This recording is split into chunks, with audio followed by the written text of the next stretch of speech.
Are you okay?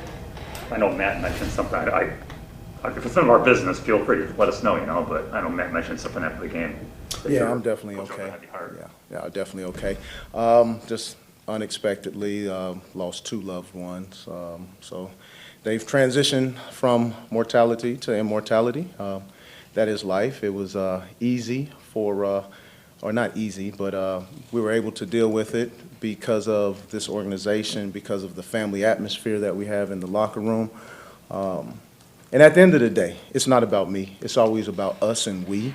And because of that, we're able to put one foot in front of the other. When guys ask me all the time, how you doing?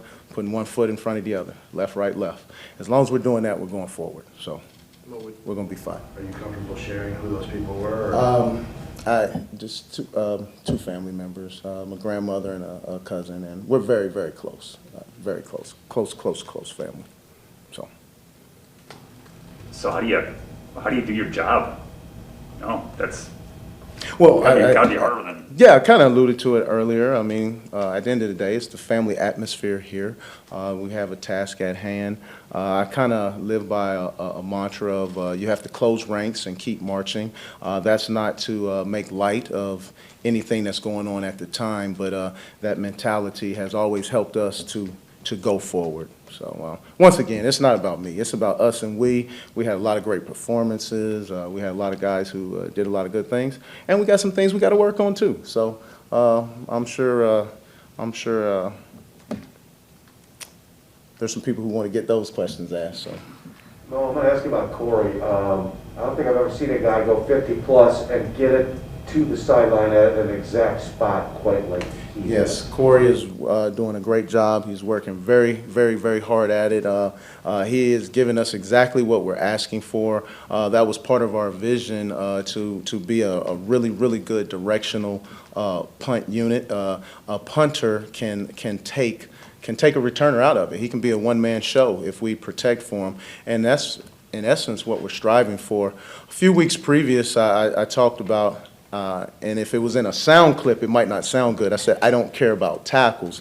Well, the totality of it is we prefer that our gunners do not have to tackle with the directional punts. We want to force fair catches or get it out of bounds altogether beyond the yard mark that we have set forth. So. How many times do you think during the course of the week you run through the offense just spikes it?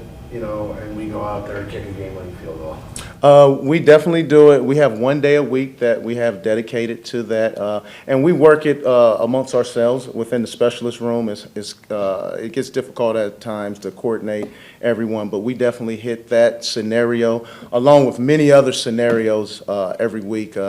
Part of being a special teams guy is being a situational guru. I'm very blessed to have Renee Stewart. I'm going to talk about him a lot, and Connor Lewis, during the duration of this year, because those guys do a great job, and we work really well together coming up with situational type things. And once again, I mentioned before, they reel me in all the time. I'm always coming up with some extreme situation that probably happens once every 20 years or so.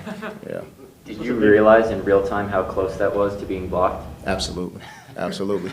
But I'm a big believer in angles, geometry. I kid with the guys. I tell them all the time. I took geometry 3 times. I did. I really did.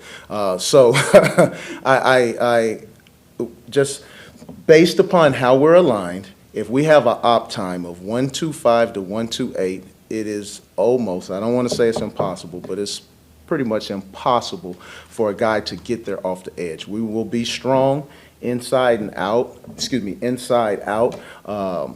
those guys will come off the edge. And we have drills that we work where we're, have things flashing across Mason's face and things of that nature, because you will get those late flashes. But, Mason's been doing it for a long time, and he's put all our drill work together, and, man, he banged that thing through.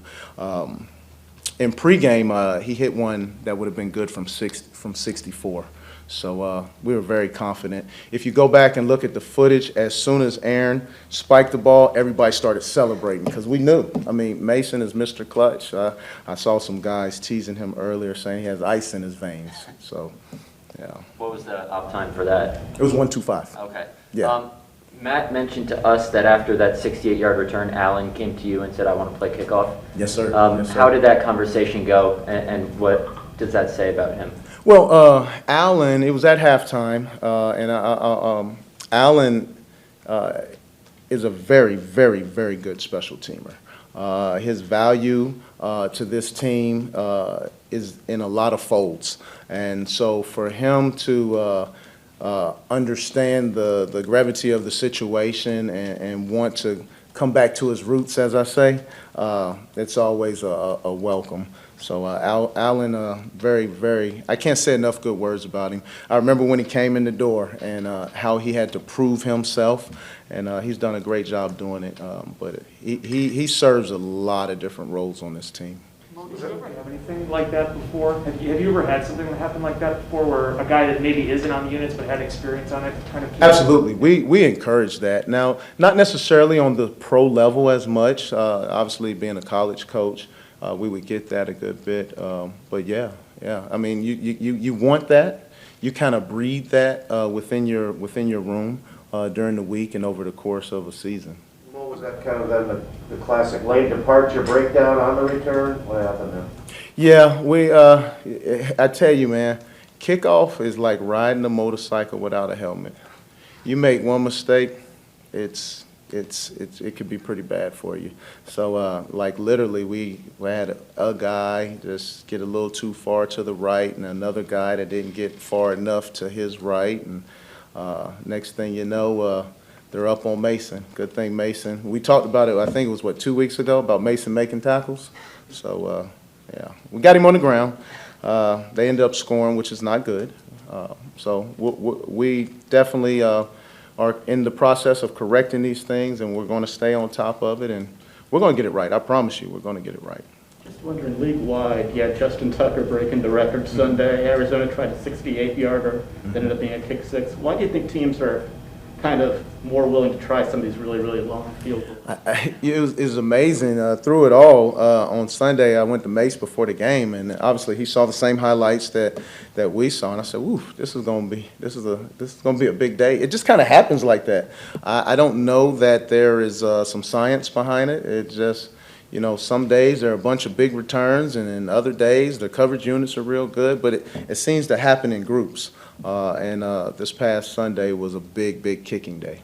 How long could you envision somebody trying a 70-yarder or somebody making a 70-yarder somewhere in the not-too-distant future? Yeah. I mean, we didn't think we could break the 4-minute mile, you know, until somebody did it. And, you know, that's the one thing about human beings, and I'm learning every day is you don't know what the human body can do until you do it, or until the human body has to do it. You know, necessity is the mother of all inventions. So if it's necessary to kick a 70-yarder, somebody will. You know, somebody will. What, you know, why have kickers gotten better over the years? You know, just to point to Mason, he didn't have his first 80% season until well into his career. Now he's into his 90s, and 80% kicking is probably below average these days. Well, it's a very technical position, and just like anything we do, if it's not brute force or strength and you know, things that diminish over time, when it has to deal with the mind and the techniques of it, we get better at it. And I think that's why you see a lot of these kickers who have, you know, age on them a little bit, or time in the league. That's why they're getting better. I remember being with Adam. Adam, he got better as the older he got, and it was amazing. I mean, it's, at least from a leg strength, leg power, but it all tied back into his technique on how he was attacking the ball. So. Two more. Mo, after Barnes went out, Devondre Campbell filled in for Yes. him, and then how big was that for you? Oh, it's huge. You know, Campbell is a cost. He's a big time professional. He does not have to, but he chooses to sit in on all of our special teams meetings. I think he's 7, 8 years in the league, and it's the reason why, because he's a professional. So he sits in on every special teams meeting. As soon as Campbell went down, we didn't even have to go to him. He was already up. Hey, coach, I'm ready to rock and roll. And then he does a good job protecting, and he goes down to make a tackle. So, you know, anytime you have people who are so selfless, man, that's awesome. That's what you look for, what you're trying to breed in a team.